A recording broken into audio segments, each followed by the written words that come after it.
שלום לכולם, מה קורה? הפעם בחיים בסרט מואנה, הנסיכה ה-13 בזיכיון הנסיכות של דיסני. לאחר שקיבלנו את פוקהונטס, מולן, טיאנה ומרידה, מגיעה עוד נסיכה ששוברת את כל המוסכמות, רק הפעם באמת. לפני 3,000 שנה חצו המלאכים המובחרים ביותר את דרום האוקיינוס השקט וגילו רשת של איים חדשים, אך אז למשך 1,000 שנה הפסיקו מסעותיהם ואין איש יודע מדוע.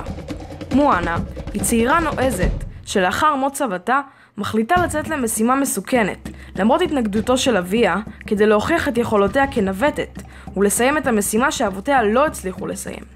היא מוצאת את עצמה לכודה על אי בודד, שם היא פוגשת בחצי האל מאוי שלא קעקועים המתעוררים לחיים וקרס דייג קסום.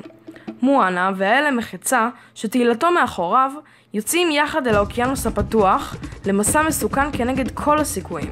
יש לנו רק משפט אחד להגיד לכם. מואנה הוא הסרט המצויר הכי טוב שיצא בשנת 2016. העלילה מיוחדת ומקורית, וכל פרט בה רק מוסיף. הכתיבה נהדרת וכל בדיחה במקום. התרבות הפולנזנית שמוצגת לנו בסרט נראית כתרבות עשירה ומיוחדת. השירים והפסקול של הסרט נפלאים. יש לציין שסרט זה מעביר ביקורת על כל סרטי נסיכות דיסני וכל סרטי דיסני. הוא צוחק על קלישאות קיימות ושובר את אידיאל הנסיכה המושלמת. עם זאת, לא מומלץ ללכת לסרט מילדים מתחת לגיל 5, מכיוון שהסרט מעט ארוך ביחס לשאר סרטי דיסני. בנוסף, לא חסרות בו סצנות שבהן אתה מתכווץ בכיסא מפחד, וסצנות מרגשות עד הזעת דמעה, כמו שדיסני יודעים לעשות.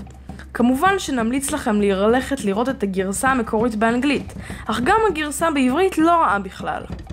אז לסיכום, מואנה הוא הסרט של דיסני לשנת 2016.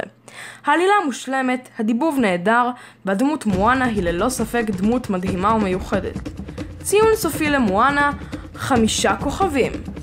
כתבו לנו בתגובות, מה אתם חשבתם על הסרט? אם אהבתם, שתפו את הסרטון והירשמו לערוץ. יאללה ביי!